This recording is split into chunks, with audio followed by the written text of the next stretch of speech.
CR presenta Y así nos va, una producción nacional independiente de Neomar Hernández, certificado número 25178, para dar cumplimiento al artículo 14 de la Ley de Responsabilidad Social. Este programa es presentado por Il Cuore di Gelato, helados que llegan al corazón. enviostuplata.com.be, la tarifa más baja y en el menor tiempo. Il Sapore della Nonna, el sabor de Italia en Caracas. Los sube y baja de la economía y la política. Los que dicen y no hacen. Los que se contradicen. La actualidad más candente. Lara y Hernández ya están aquí. Ellos no saben nada y así nos va. Conciudadanas, conciudadanos, bienvenidos en este martes santo a una nueva emisión de su programa favorito de esta hora. Damos comienzo a una nueva jornada de lucha por la opinión libre y la información transparente a través de los micrófonos de su RCR 750 AM, donde lo bueno une. A partir de este momento, como todos los días, trabajamos para ustedes desde la Gerencia General de la Estación Jaime Nestares, en la Gerencia de Producción Wilix Arcaya, en la producción Kenger Jaramillo, en los controles César González y en la conducción Daniel Lara y quien les habla Neomar Hernández.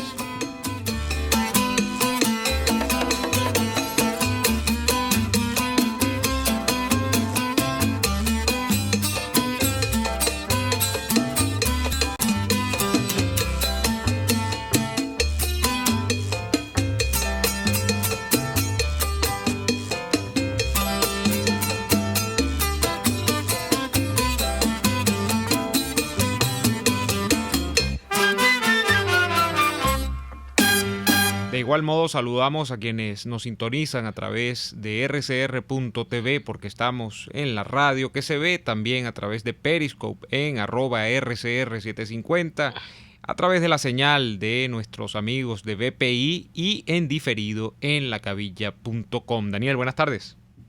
Buenas tardes, Omar.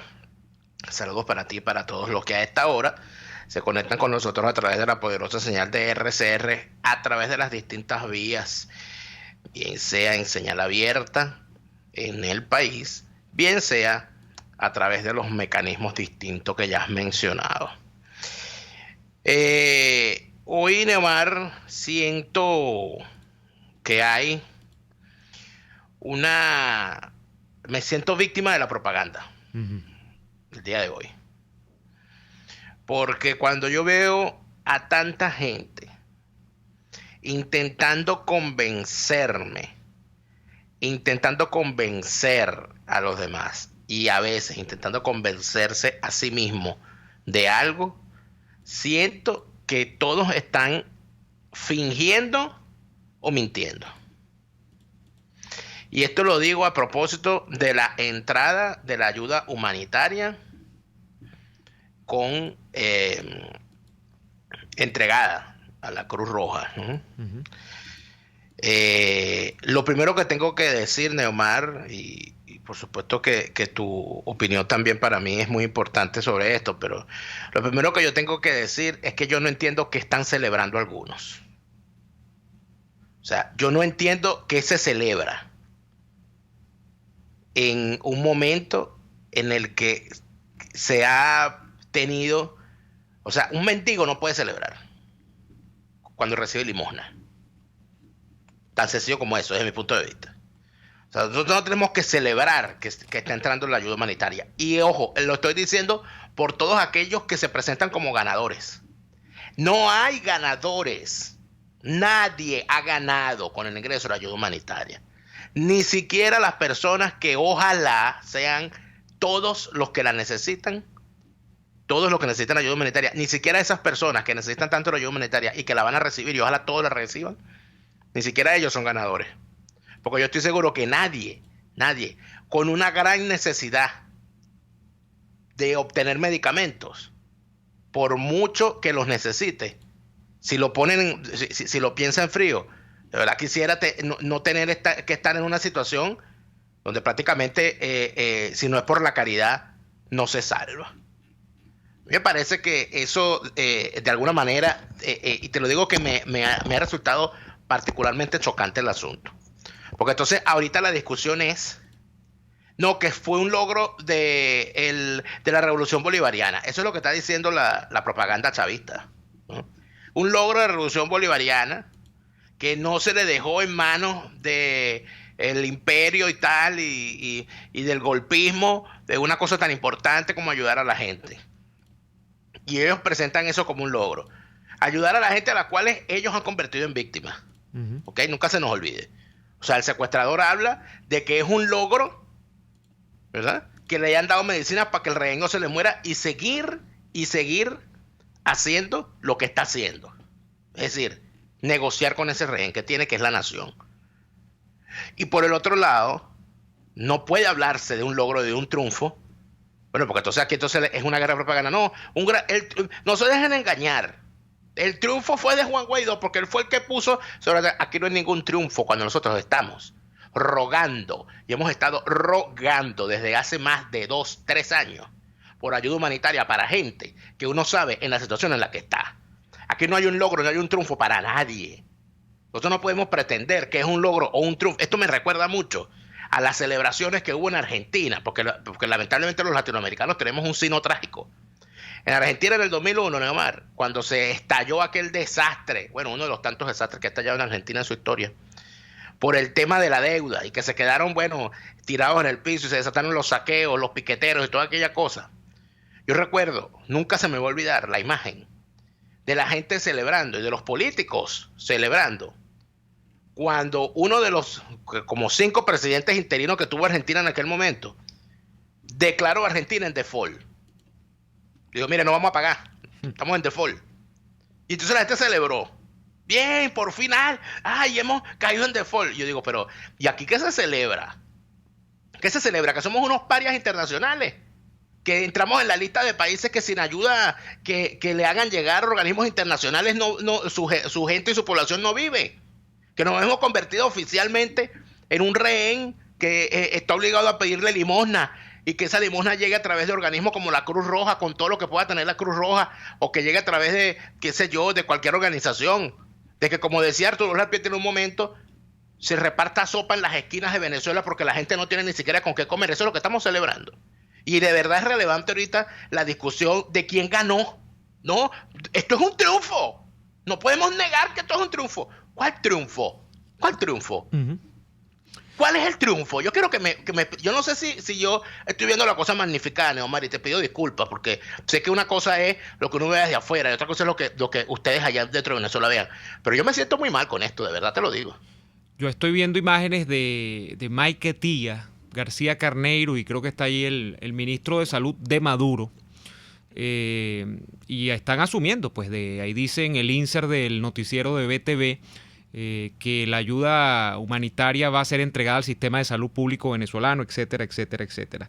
Vamos a poner claras unas cosas, ¿no? El problema humanitario de Venezuela, que realmente existe, a pesar de que desde hace unos 2 o 3 años, como tú decías, Daniel, había mucha gente que lo desestimaba y decía que eso era exagerar, que eso era establecer comparaciones con países con los que no cabía establecer comparaciones, es provocado netamente por diseño político. Y si no es por diseño político, es porque han gobernado los peores. Es algo que he venido repitiendo en los últimos días, porque si uno entiende la cosa así, luego entiende que no se puede despolitizar la solución del problema. Y la solución del problema no es solamente proveer de ayuda humanitaria temporal, pasajera, a Venezuela. Eso ayuda, por supuesto que la ayuda, y allí viene el mismo término ayuda, de alguna manera resuelve un poco la situación de manera pasajera de algunas personas. Pero cuando tú tienes una catástrofe que es nacional, cuando tú tienes un sistema de salud público que no puede proveer lo mínimo para los ciudadanos que aún restan, a pesar del éxodo del que ha sido víctima Venezuela en estos últimos años, que aún restan resistiendo en este país porque o no se pueden ir o no se quieren ir o se van a ir después. Bueno, tú tienes allí un problema que justamente viene dado por quien ha gobernado ese país. Esto no es fortuito. Esto no es que aquí tenemos una Venezuela que, por ejemplo, por producto de una guerra racial o una guerra étnica o una guerra religiosa, bueno, ha visto destruido su sistema de salud. No, aquí Venezuela tiene un sistema de salud que en el término público, en el ámbito público, no ha contado con ningún tipo de inversión seria en los últimos años, a pesar de que Chávez diga lo que diga, y Chávez se fue a curar el cáncer en Cuba, y allí lo tienen ustedes, y que por el lado de los privados, bueno, se les ha puesto todas las trabas, se les ha puesto todos los impedimentos que se le ha puesto a cualquier sector o subsector privado de la economía venezolana, los pocos que quedan, por ejemplo, el sector comercio, y las consecuencias están a la vista, que son estas que tenemos, ¿no? Totalmente un sálvese quien pueda cuando usted se enferma o le pasa lo que le pasa.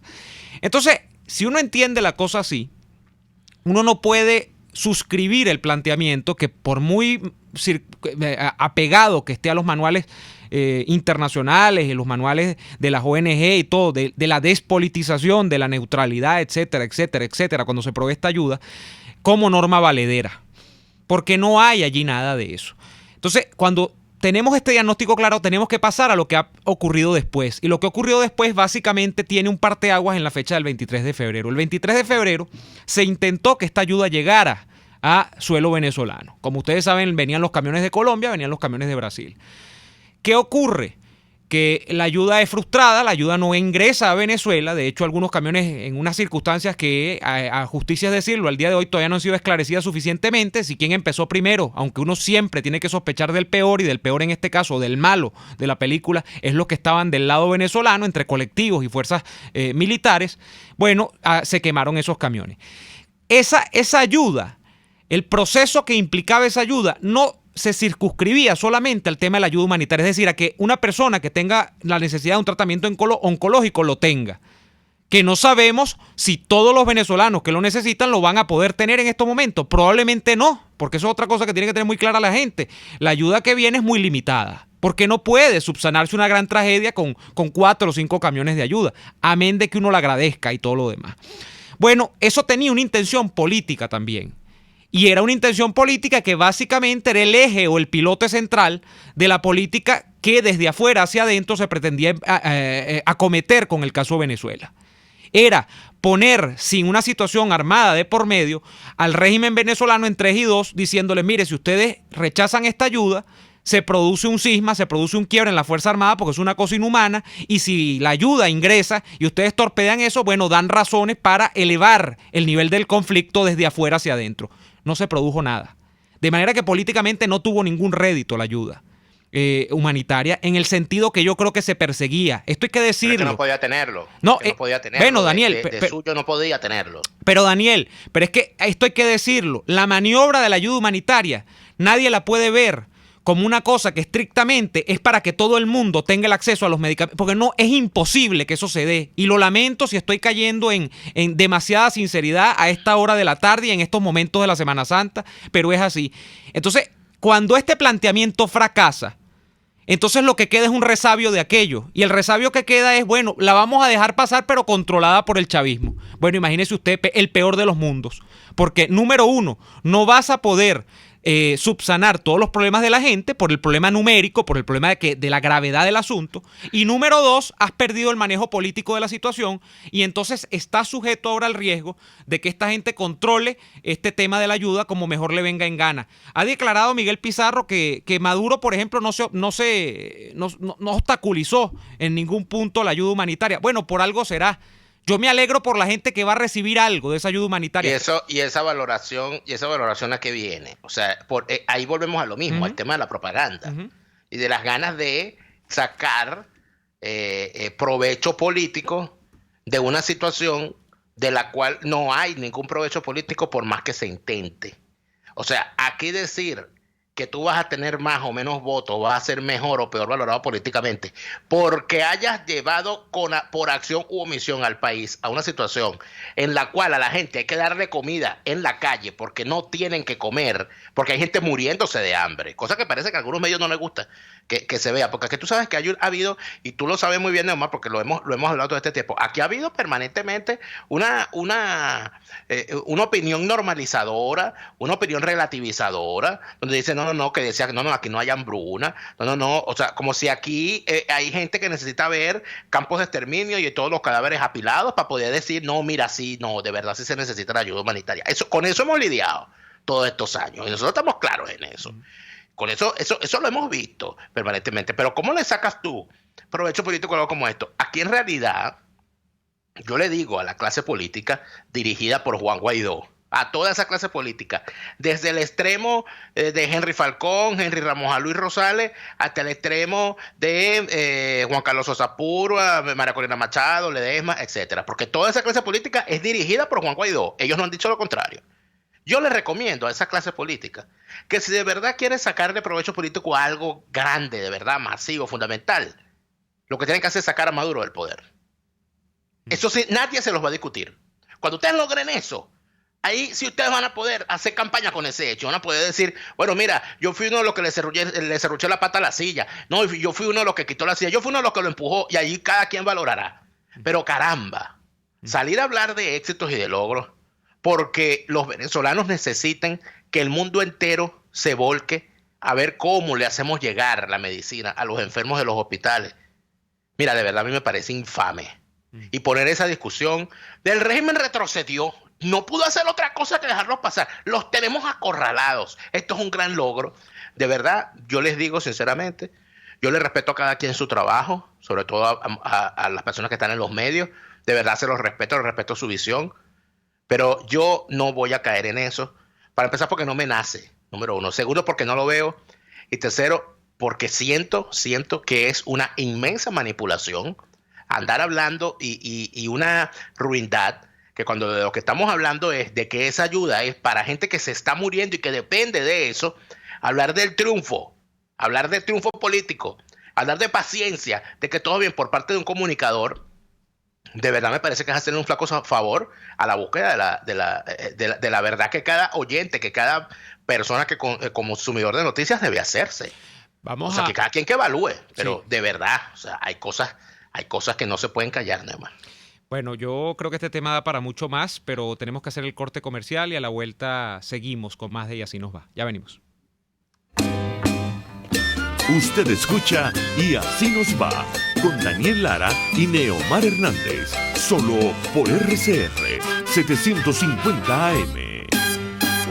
Oye, ¿y qué nos comemos hoy? Tengo tiempo que no como parrilla. Me provoca una parrillita. ¿Parrilla? A mí me gustaría comerme una pizza. En Il Sapore de la Nonna le consiguieron una solución a los que están indecisos. Ahora en su menú está la parripizza, una deliciosa combinación que mezcla lo mejor de los dos mundos. Deliciosa pizza con trozos de lomito, pollo y salchichas alemanas parrilleras. Me convenciste. Vamos por la parripizza entonces. Visítalos en la Avenida Victoria, muy cerca de la bomba de gasolina Guayana. Il Sapore de la Nonna, el sabor de Italia en Caracas. Puedes seguirnos en nuestras redes sociales. En Twitter, @RCR750, la radio que se ve. Si buscas caucho para los vehículos de tu empresa, sean camiones, buses, camionetas o carros, llama a Cauchera Fran Luis al 0212-481-1752, 0416-607-6406 y 0412-815-6712. Para mayor información, visita @Cauchera Fran Luis en Twitter, Instagram o Facebook, o escribe al correo caucherafranluis72@gmail.com. Cauchera Fran Luis, tu mejor opción.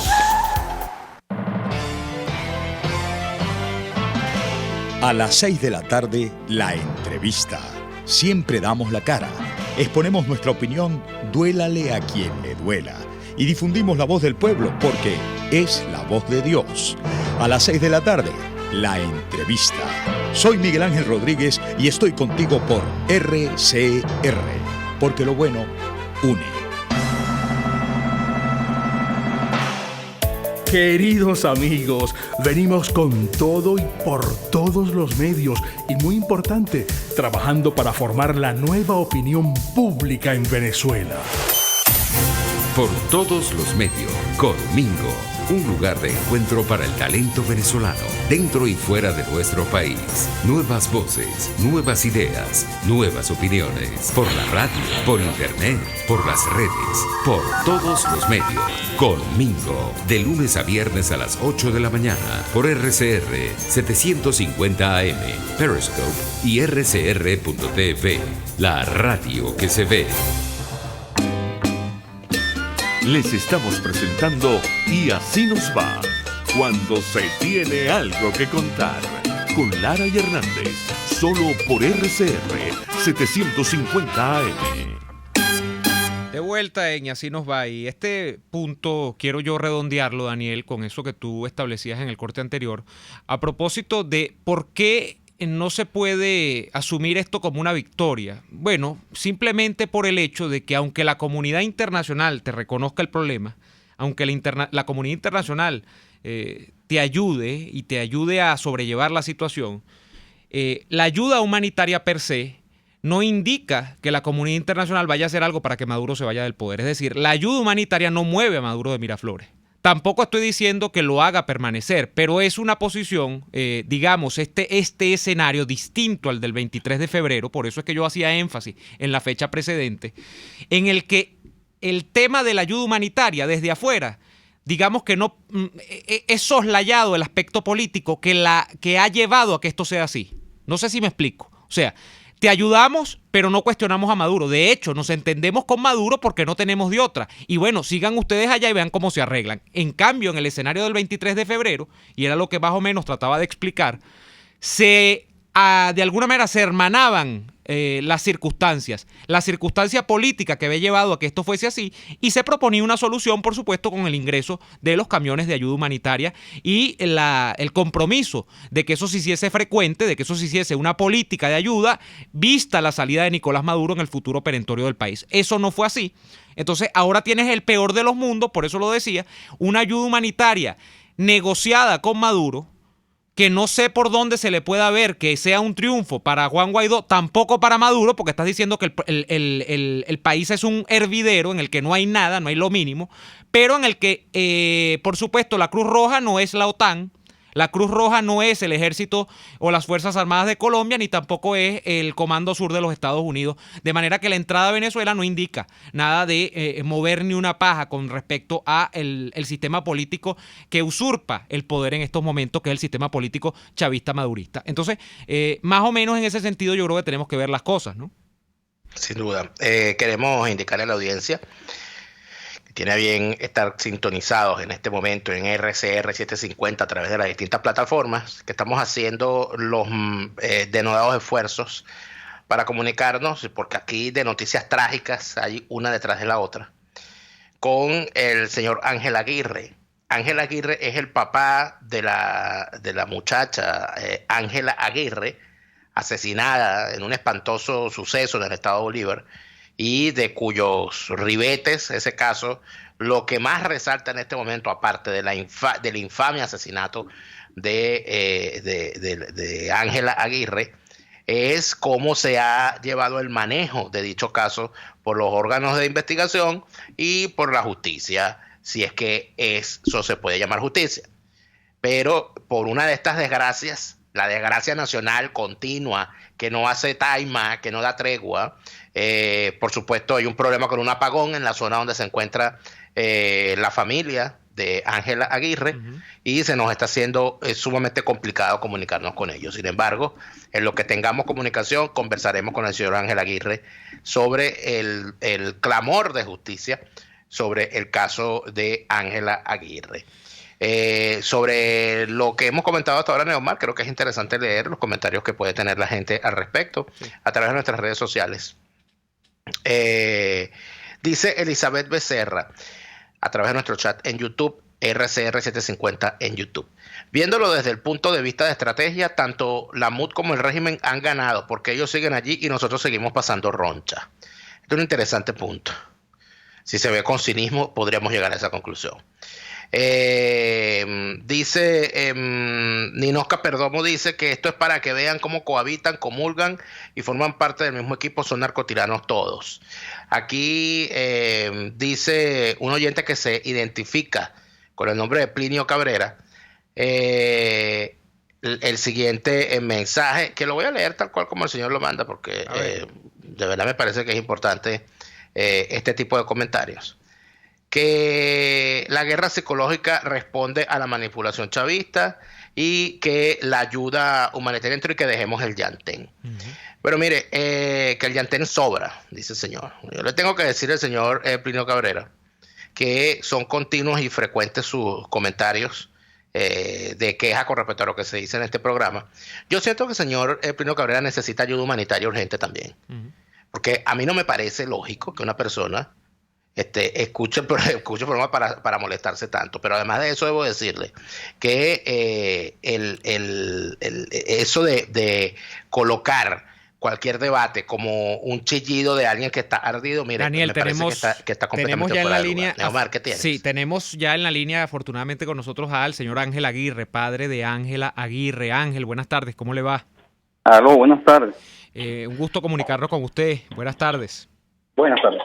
Señor Ángel Aguirre, en principio, por supuesto, le hacemos llegar, bueno, el estupor y el desconsuelo que los venezolanos han expresado, no solamente públicamente, sino a través de las redes sociales, ante el espantoso hecho que enluta a su familia con el asesinato de su hija Ángela. Y lo primero que quisiéramos preguntarle, estimado señor Aguirre, es ¿qué fue lo que pasó en su opinión? ¿Y qué puede usted narrar de lo ocurrido con el caso de su hija?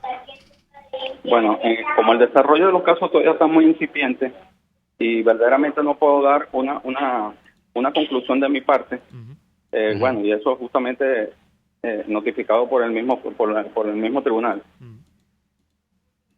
Entonces no puedo decir a ciencia cierta mi conclusión. Usted puede decirnos, porque es importante decirle a la gente que como el caso está en desarrollo y está en tribunales, el señor Ángel Aguirre hay cosas que no puede comentar, pero podría decirnos, por ejemplo, señor Aguirre, ¿cómo se enteró usted de que algo le había pasado a su hija? Discúlpame, sí, repítame la pregunta. Sí, Ángel, le preguntaba a Daniel a propósito de cómo fue el momento en el que usted se enteró que su hija, bueno, primero desaparecida y luego la fatal circunstancia en la que se relata terminó su hija. ¿Cómo fue ese momento? Bueno, vamos a explicarte que eso fue algo bastante doloroso. Uno primero afrontar lo que era... Perdemos. Le escuchamos entrecortado. Vamos a tratar, Kenger, vamos a tratar de reconectar la llamada con el señor Ángel Aguirre y volvemos con la comunicación. Hay muchos problemas, Daniel, y amigos que nos escuchan. Sí, no, es una cosa con la terrible. comunicación, un apagón allí, apagones. Vamos a tener de nuevo. Pero la pregunta es básica. La pregunta es ¿cuándo se enteran de que algo está pasando, que algo mal está ocurriendo? Porque ahí es donde está el asunto, ¿no? Sí, vamos a ir al corte comercial y volvemos con esta conversación con el padre de Ángela Aguirre, el señor Ángel Aguirre. Ya venimos con más. RCR les está presentando a Lara y Hernández en Y Así Nos Va por sus 750 AM. Puedes seguir nuestra programación a través de rcr.tv, la radio que se ve. Hay sabores de helados que fascinan, obsesionan y enamoran. Sabores como los que consigues en Il Cuore di Gelato. Por ejemplo, si te gusta la mantequilla de maní, tienes que probar la textura y el sabor de su helado de maní. Te encantará. Esta y otras delicias las consigues en Il Cuore di Gelato. Disfrútalas en el nivel feria del Centro Comercial Multiplaza del Paraíso, frente a las escaleras mecánicas. Il Cuore di Gelato. Helados que llegan al corazón. No puede ser. ¿Se fue la luz otra vez? En tuplata.com.be te ayudan a resolver. Ahora cuenta con un amplio stock de plantas eléctricas para tu casa o negocio. No dejes que la oscuridad te amargue la existencia. Con tuplata.com.be compra tu planta eléctrica directamente desde los Estados Unidos y te llega a la puerta de tu casa sin complicaciones. Contáctalos por el 0424-116-5774. Tuplata.com.be, la tarifa más baja y en el menor tiempo. RCR 750 AM. Porque lo bueno une.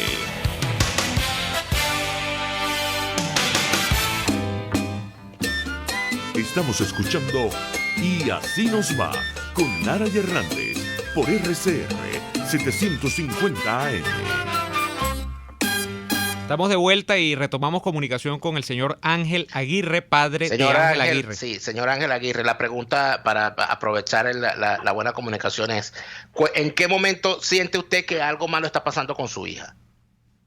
Bueno, nosotros teníamos previsto pasarla recogiendo por el Club Ítalo Venezolano de Guayana a partir de las 8 de la noche.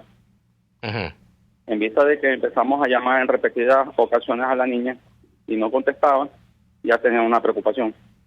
Claro. Ok, siendo alrededor de la 1:59, que los familiares del cumpleañero fue que se comunicaron con nosotros, informándonos que la niña se había caído de una lancha. Bueno, de ahí empezó básicamente nuestra agonía. Que se había caído de una lancha y le dijeron cómo estaba. No, nos dijeron que estaba desaparecida. Le dijeron que se había caído de la lancha y que estaba desaparecida. A partir de ese momento, usted se mueve al 6CPC, se va al club. ¿Qué le correspondió hacer en ese entonces? Bueno, primeramente me entrevisté con las personas, con el cumpleañero, para que me explicara exactamente qué fue lo que pasó con mi niña. Seguido de esto, me dirigí hacia unas familiares para que me pudieran apoyar. Me dirigía al club directamente. Sí. Luego a la unidad de rescate acuático de los bomberos de Guayana. Sí. Y seguido de esto, fui a la 6CPC a poner a la denuncia. Y ahora hay algo importante en todo esto, señor Ángel, que quisiéramos hacer en esta conversación con usted, porque muchísimas veces aquí cuando ocurre este tipo de casos, empiezan una serie de cuestionamientos que de verdad, desde mi punto de vista, me parece que dicen muy poco de lo que debería ser la actitud frente a esta cuestión. Nadie quiere que lo asesinen. No es anormal que un joven, un adolescente quiera ir a una fiesta o quiera ir a una actividad. En tal sentido, su hija era una estudiante ejemplar, según ustedes exponen en sus redes sociales. No había nada de raro en que ella fuese a una fiesta. No, inclusive mis hijas siempre han visitado las instalaciones del Club Ítalo Venezolano de Guayana. Y aparte de eso, tenemos 3 años conociendo al cumpleañero. Okay. ¿El cumpleañero era el novio de Ángela, señor Ángel? No, negativo. Ese es un error que aparece en las redes sociales. Es importante señalar eso, entonces. Es un muchacho de 18 años, entiendo. ¿Estaba cumpliendo 18 años? Exactamente, estaba cumpliendo 18 años ese día. Y era su cumpleaños y había iban a hacerle una torta, una cosa, una celebración, ¿no? Correcto, pero es que la participación fue por las redes sociales, invitando a muchas jovencitas a compartir en su cumpleaños en la piscina del Ítalo. Quizá era un círculo de amigos, ¿no? En el que se movían, habían varios amigos conocidos allí y Ángela probablemente acude porque conoce a personas que estaban invitadas al cumpleaños, ¿no? Correcto, porque el muchacho fue el novio de su mejor amiga. Imagínese usted. Hecha esa aclaratoria y aprovechando un poco el tiempo también, señor Ángel, cuando aparece su hija, se da la fatídica noticia, aparece el cuerpo de su hija, ¿qué ocurre? Y se reseña mucho, es lo que causa el primer escándalo, que hay una autopsia del cadáver de su hija y luego se procede a hacer una segunda autopsia que de alguna manera desdice o no tiene los resultados concluyentes que tiene la primera, y era que, bueno, su hija había pasado se cayó la llamada otra vez. Se cayó el señor Ángel, sí. Es que el tema ahí está en cómo de alguna manera se ha tratado el tema en las redes sociales, donde todo el mundo da una hipótesis, donde todo el mundo da un planteamiento. Sí. Y entendemos también que esto es una presión adicional para la familia, porque que quiere en la familia de la víctima de un hecho espantoso como este, algo que jamás podrán tener, que regrese. Y una persona que ha sido asesinada no va a regresar, y como no va a regresar, ¿qué es lo que quieren? Justicia. Tenemos de vuelta al señor Ángel y le preguntaba, señor Ángel, cuando se produce ya el hallazgo del cuerpo de su hija y se procede a la autopsia, se dan unos resultados allí y luego hay una especie de escándalo en la opinión pública porque se procede a hacer una segunda autopsia. ¿Por qué se procede a hacer una segunda autopsia que de alguna manera hasta desdice los resultados de la primera? ¿Nos podría explicar un poco de eso? Bueno, te voy a explicar lo que te puedo decir. Es que básicamente nosotros no hicimos una aprobación para una segunda autopsia. Se habló de hacer una experticia en serie de unas dudas que se generaron en la primera autopsia. Luego de eso, viene la controversia de que la segunda autopsia debe revertir todo lo que decía la primera. Ok, señor Ángel Aguirre, finalmente entendiendo también las complicaciones que tenemos y su tiempo y las limitaciones que tenemos para expresar algunas cosas, ¿usted qué espera en este momento que se encuentra ya esto en fase de juicio? ¿Qué puede decirnos a nombre de su familia sobre este caso? ¿Y qué cree y siente usted que podemos hacer en la opinión pública venezolana en favor de la resolución de esta situación? Ok, bien. Primeramente, nuestra urgencia como familia es que prevalezca la justicia, que la verdad verdadera salga a la luz pública ante los ojos de Dios. Han sido, señor Ángel, lo perdimos nuevamente, lo tenemos allí. Entiendo que ya de alguna manera el capítulo final hasta este momento del caso de su hija es que perdimos, no, vamos. Sí, lamentablemente la comunicación es bastante complicada. Creo que el señor Ángel Aguirre ha indicado lo fundamental y yo entiendo su parquedad porque la situación ha sido muy dura. Delicadísima. Con el manejo en los medios y el tema está en que ha habido inclusive acusaciones bastante serias contra los órganos de investigación y obviamente esto causa un ruido que es lo que muchas veces se busca pero que puede terminar siendo también contraproducente dentro de del desarrollo de la propia investigación. Yo creo que es necesario entender una cosa, Neomar, que para mí en lo fundamental es lo que de verdad me indigna muchas veces del trato, sobre todo de esta gran y yo no voy a hablar más de las redes sociales, me parece que las redes sociales son la verdadera opinión pública, la verdadera representación de la opinión libre, sin duda alguna, con sus virtudes y sus riesgos, sus pros y sus contras, pero prefiero lidiar con los riesgos que eliminar sus virtudes. Pero no es normal que una persona sea asesinada. Eso es lo que sale de lo normal.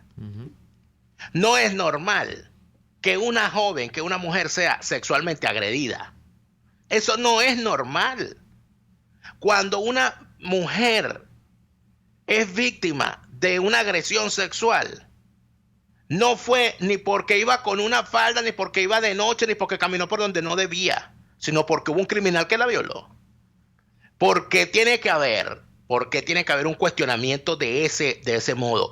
No tiene usted hijos adolescentes. Sus hijos adolescentes quieren ir a una fiesta, sus hijos adolescentes quieren, lo poco que se puede hacer en Venezuela, con lo poquito que se puede hacer en Venezuela, tener algo de esparcimiento. Eso es lo normal. Lo anormal es que una mente criminal atente contra ese libre esparcimiento. Entonces, ese tipo de cosas es necesario. No podemos normalizar lo que está mal. Por el contrario, hay que desnormalizarlo, si es que cabe el término. No es por qué tiene que haber un cuestionamiento. Bueno, pero ¿y por qué ella pasó por ahí? ¿Y por qué ella fue para allá? No, lo que debe cuestionarse es ¿por qué la mataron? ¿Y por qué no hay justicia? ¿Y por qué se están escondiendo cosas? ¿Y por qué no se hizo la investigación de otra manera? Eso es lo que hay que cuestionar. No a la víctima que pasó, no se puede defender. Yo siento que eso es una responsabilidad, Neomar. Estamos en medios también. Yo le iba a preguntar, y a propósito de la responsabilidad de los que estamos en medios y de la exactitud en las informaciones y todo lo que ha circulado sobre este caso, que verdaderamente desde que se conoció ha levantado un revuelo, pero ese revuelo ha estado también de alguna manera... no plagado porque no ha sido la norma, pero sí hay demasiadas versiones de los hechos y entonces hay además reacciones a esas versiones y entonces se suman cosas y termina construyéndose hasta cuentos alternos sobre lo que realmente pasó, que no ha sido totalmente esclarecido. Esto está en fase de juicio y esperemos que... Generalmente los cuentos son fake news. Sí, y que esperemos que el juicio en este caso redunde en algo que no es lo normal en Venezuela, que hablando de cosas que no son normales, que es que haya justicia. En este caso esperemos que haya justicia. Yo le quería preguntar al señor Ángel Aguirre, porque la última noticia que hemos tenido, después de muchas vueltas, no se sabe por qué, porque los padres, si bien es cierto de Ángela, como el señor Ángel, no han acusado nunca esto que circuló de que había una especie de soborno de los acusados a los jueces, a los fiscales. Pero es que no se puede afirmar o negar. Ojo, aquí, porque entonces ahí está la otra cosa también. Hay sospechas que son de cajón. O sea, hay sospechas que no es necesario ni siquiera ventilarlas, porque cuando uno ve, no hicieron tal cosa, los mandaron para un sitio de reclusorio blandito. Ya uno piensa, claro. Dice, Bueno. Pero en un caso como de esta magnitud, de esta situación, de verdad, hay que ser muy vigilante de las informaciones que se sacan, porque entonces termina haciéndose un juicio, un ruido que termina desviando la atención del hecho. Aquí ocurrió una agresión contra una niña, contra una muchacha que fue asesinada, que salió de su casa y no regresó y se le entregó a su familia, fue un cadáver. Es a eso a donde se tiene que ir. Las demás cosas añadidas, eso también habrá que revisarlo. Por supuesto que sí, sin duda. Pero lo principal es la agresión y el asesinato. Y en ese hecho, digamos, en ese transcurso de las cosas que han ocurrido, creo que ya cae el tránsito de 3 semanas que lleva este caso dando vueltas en la opinión pública. Se ha hablado de todo, pero los padres han acudido es justamente a lo que también conversábamos con Ángel, ¿no? Y es al tema técnico, la experticia, es el tema de lo que dice la autopsia, de lo que las evidencias plausibles apuntan, de que no hay que darle mucha vuelta, de las personas que estaban, de los que estaban ese día, de las versiones que se ofrecen luego de lo que ocurrió. Ellos han apuntado a eso más que quedarse con un tema de que si es que aparecieron sobornos o no aparecieron, quizá eso luego se conozca, pero a lo que iba a apuntar, Daniel, es que luego de toda esta película, de toda esta especie de película de terror, lo que conocemos es que en días recientes, yo no sé si fue ayer o antes de ayer, finalizando el domingo, se conoció que las 7 personas que inicialmente se preveían que iban a ser imputados han sido imputados finalmente. Son 5 caballeros y 2 damas. Entre ellas, uno de los 5 caballeros es uno de los aludidos por el señor Ángel, el cumpleañero de ese día, muchacho de 18 años que estaba presente. El muchacho es, creo que es José Alberto Cedeño, el muchacho. Que va a estrenar su mayoría de edad en la cárcel. Bueno, está imputado ya. Está imputado, al igual que los otros 5, y habrá que ver en qué termina eso, porque dio muchas vueltas el caso. Hubo muchos rumores, como te digo, que los iban a soltar, que los iban a trasladar a un sitio más blandito, etcétera, etcétera. Pero es que sea como sea, Neomar, sea como sea, esta gente va presa, por donde quiera que lo vea, Catalina es tuerta. ¿Sabes por qué? Porque la negligencia también es un delito en este caso. O sea, no se pueden salvar a la cárcel. O sea, eso todo venezolano tiene que saberlo. Mira, que hay cosas que están perfectamente claras y yo no estoy jugando a priori. Es que vamos a suponer que todo haya sido un accidente. Igual, los tipos eran los que estaban allí, no prestaron la prestación de socorro, o sea, hay una serie de situaciones allí que evidentemente los condenan, lo siento. Ahora, el resto de la investigación ya eso es otra cosa, porque la cosa entonces se pone bastante sórdida, porque entonces aquí viene otro elemento, no es más importante, que es lo sórdido y lo espantoso y lo horroroso que se vive en el estado Bolívar desde hace años. Con todas las mafias de la zona, etcétera. Las mafias, no, es que el estado Bolívar se convirtió, en la capital de criminalia. En un aliviadero de todo lo oscuro, de todo lo peor que se puede hacer en un país. Y ni siquiera aliviadero, atolladero, criadero. Porque entonces allí se habla de grupos irregulares de todo tipo, de toda laya y de todo color. El tema del narcominero ha desatado un modus vivendi en las minas y en sus alrededores, donde las cosas son espantosas. Por ejemplo, aquí hubo una cosa que se determinó cuando ocurrió. Tú sabes que la chikungunya, ¿te acuerdas de la chikungunya? La chikungunya, ¿por dónde entró? Por el estado Bolívar, claro, por la frontera con Brasil. ¿Y por qué llega a Caracas? ¿Por qué llega aquí? ¿Y por qué surge el rumor de que la chikungunya podía transmitirse como una enfermedad de transmisión sexual? Porque llega a Caracas y llega a Vargas gracias a mujeres que ejercían la prostitución en las minas de la zona del arco minero, sí, y que eran de Caracas o de Vargas. Entonces, cuando llega aquí, esa fue la primera sospecha de los médicos, que sí sabían lo que estaba ocurriendo. Entonces, inclusive, cosas que pasan, para los que creen que no, es que el arco minero está allá en Bolívar, yo vivo en Caracas, porque Caracas es Caracas, lo de Monteculebra, Caracas empieza aquí, termina en el Boquerón, el país empieza en el Boquerón 2 y termina en los Ocumitos. Pero no hay manera. No hay manera de que usted pueda verlo de esa manera. Usted puede verlo de una forma como esa. Porque cuando asesinan a una niña de 16 años, como han asesinado a Ángela Aguirre, estimado amigo, estimada amiga que me escucha, imagínese usted cuando usted tenía 16 años. Siéntase usted de 16 años otra vez, o vea a sus hijos de la misma edad e imagíneselos. Imagínese usted o imagine a sus hijos como si fuese un cadáver, para que usted vea la magnitud de la desgracia que está viviendo la familia Aguirre. Que esa es una cosa que le puede ocurrir a cualquier persona en la Venezuela de hoy. Y es eso a lo que hay que señalar, Neomar. Es eso lo que debe llamar a la indignación, lo que yo siempre hablo. Porque es algo que me llama mucho la atención, la escasez de indignación. En Bolívar la cosa está tan mal y por allí pueden dimensionar todo el resto de, digamos, de males que ocurren en ese estado, golpeado estado, importante estado de nuestro país, que si ustedes no tienen mala memoria recordarán que allí fue donde con papeletas en mano, con actas en mano, Andrés Velázquez ganó una elección y se confirmó lo que todos sospechábamos, que el sistema electoral es fraudulento, que el sistema electoral es una trampa permanente. El hombre tenía los resultados, había ganado una elección y se la robaron en la cara. Dijeron, mira, no en la cara porque Andrés bastante que guerrió, pero bueno, le dijeron no nos importa. Y entonces cuando tú ves desde la esfera política hacia abajo todas las implicaciones que tiene eso, es que es evidente que esta gente no se quiere ir de allí y que hay una cantidad de grupos, de mafias, de clanes que han, repito, tomado como aliviadero, ¿cómo es que le llaman? A otros le ponen unos nombres más elegantes, como santuario o como zona de tolerancia de las actividades ilícitas peores que hay en el mundo a ese nuestro querido Estado Bolívar. Vamos a ir al corte comercial y ya venimos con más de Y Así Nos Va.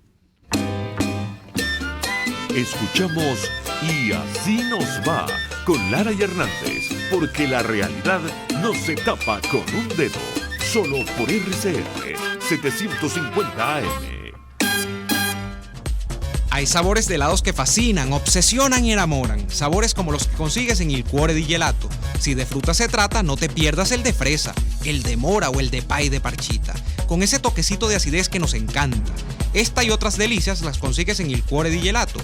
Disfrútalas en el nivel feria del Centro Comercial Multiplaza del Paraíso, frente a las escaleras mecánicas. Il Cuore di Gelato, helados que llegan al corazón.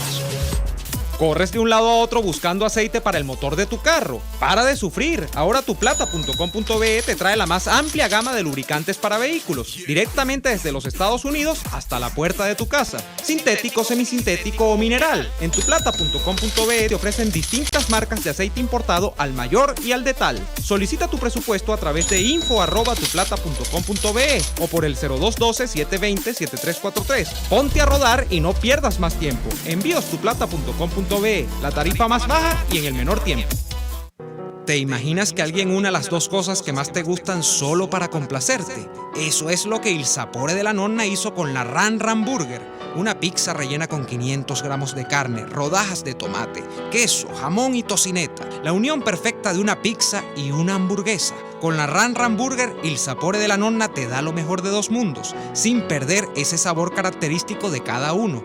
No pierdas tiempo y búscala en la Avenida Victoria, muy cerca de la bomba de gasolina Guayana. Il Sapore della Nonna, el sabor de Italia en Caracas. Sintonícenos a través de Periscope, @RCR750, la radio que se ve.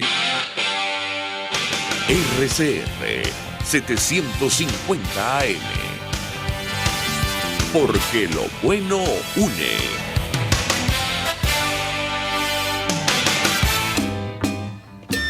Les estamos presentando Y Así Nos Va, cuando se tiene algo que contar, con Lara y Hernández, solo por RCR 750 AM. Bueno, pasando la página del caso de Ángela Aguirre, han anunciado, Daniel, se ha anunciado al gobierno de los Estados Unidos que mañana miércoles viene un anuncio, valga la redundancia, de nuevas sanciones conjuntas, Nicaragua, Cuba y Venezuela. Y ya en Cuba, esto es bien interesante, ya en Cuba escuchaba yo ayer a un ministro hablando de un nuevo periodo especial, creo que tú lo comentabas ayer también. Habría que ver, y esto hay que evaluarlo en reposado, en calma, qué es lo que va a ocurrir, porque lo que está pasando con los Estados Unidos es que probablemente muchas de las compañías norteamericanas que estaban invirtiendo capitales allá, ahora la van a tener más difícil o no más difícil, ni siquiera lo van a poder hacer, porque todas estas sanciones apuntan hacia allá, nuevamente volver a la política de sanciones con respecto a la isla de Cuba y ver, Daniel, si el caso, digamos, de las sanciones petroleras venezolanas y estos embargos o estas restricciones, mejor dicho, a los envíos de crudo venezolano a la isla de Cuba, están trayendo alguna implicación dentro de la economía real de Cuba. Pareciese que sí, porque los anuncios están coincidiendo en el orden lógico, ¿no? Primero las sanciones, primero los anuncios de la restricción de los envíos y luego ahora ver a la nomenclatura cubana hablando de abrocharse los pantalones, de arremangarse la camisa y de que bueno, de que viene austeridad otra vez. O sea, como que se acabó el jamón, tienes que trabajar, cosa que no han sabido hacer los Castro nunca, ¿no? Pero ni el castrismo como conjunto. Pero bueno, no, sí, como que no han trabajado. Han trabajado invadiendo países, ¿no? Expertos trabajadores en destruirle la vida a los demás. Y en chulear. Mira, no han descansado nunca. Tienen ese músculo de la destrucción, bueno, un oficio culturista. Pero es interesante, Neomar, el punto, cuando tú dices repites lo que ellos están diciendo, ¿no? Que viene un nuevo periodo especial. Es importante decir que el periodo especial es para los pendejos, para la gente. Fidel Castro no perdió ni un kilo. No, jamás. Durante el periodo especial. Yo recuerdo en el libro Dulces Guerreros Cubanos, de Norberto Fuentes, con quien hemos conversado en este programa, una de las cosas más subversivas que se hace en ese libro es que él describe un día en la vida de Fidel en su casa, ¿no? Lo que come. Como el tipo se levantaba, trotaba, nadaba en su piscina, se sentaba a desayunar un filete de pargo con tal cosa y se tomaba un té de no sé dónde con miel de abejas de Angola y toda aquella cosa y leche de cabra y toda. Entonces, de alguna manera tú identificas lo que hay. Cuando tú ves un país que está pidiéndole, una población que está pidiendo limosna para comer y ves al presidente que dice ser presidente de ese país metiéndose un filete en un restaurante famoso en Turquía. ¿Tú entiendes de qué hablan cuando hablan de ayuda humanitaria y de periodo especial? ¿De qué hablan? El periodo especial es, bueno, mira, voy a torturar al rehén. Eso es un eufemismo. Mira, no, me quitaste lo de las remesas, me quitaste lo de esto, me quitaste lo de lo otro. Bueno, voy a torturar al rehén. Para que sepas, lo voy a torturar. ¿Qué viene con eso? ¿Qué podría ocurrir aquí? Si se aprieta la situación, si el régimen cubano decide torturar más al rehén, que viene una oleada de balseros. 2 más 2 son 4. Mira. Y entonces ahí tienes 2 frentes abiertos para Donald Trump. La frontera con México y unos balseros llegando a la Florida. No te quiero yo ni contar la que viene aquí, ¿oíste? No te quiero yo ni contar la que viene. Por cierto, nuestra querida amiga Carmen Beatriz Fernández, ojalá podamos hablar con ella pronto. Sí. Ha hecho pública una encuesta en los Estados Unidos, donde entre otras cosas, por primera vez en la batalla electoral en el Partido Demócrata y en los Estados Unidos, se introduce el tema Venezuela y se le pregunta a la gente, ¿está usted de acuerdo con una intervención militar en Venezuela para solucionar el problema ya? El 43% dice que no. Ajá. Eso es lo que gana. El 30% dice que no sabe qué es eso, que no sabe de qué le están hablando. Y el 20% dice que sí. Bueno. Para que ustedes vean el tamaño del interés y del drama que hay por el asunto en Venezuela. Por el asunto de Venezuela en los Estados Unidos. Bueno, vamos a despedir por el día de hoy. Nosotros volveremos. Creo que mañana tenemos programa otra vez. Vamos a ver. Yo creo que sí hay programa mañana en vivo. Hay que hacer programa. Mañana, claro, vestido de morado. Mañana sí. Riguroso morado de Nazareno mañana. Tenemos programa y entonces nos encontramos mañana en una nueva jornada de lucha por la opinión libre y la información transparente. Hasta mañana. Por hoy termina Y Así Nos Va. Síganos en Twitter en @y así nos va, @delaraf y @neoadolfo. RCR 750 AM.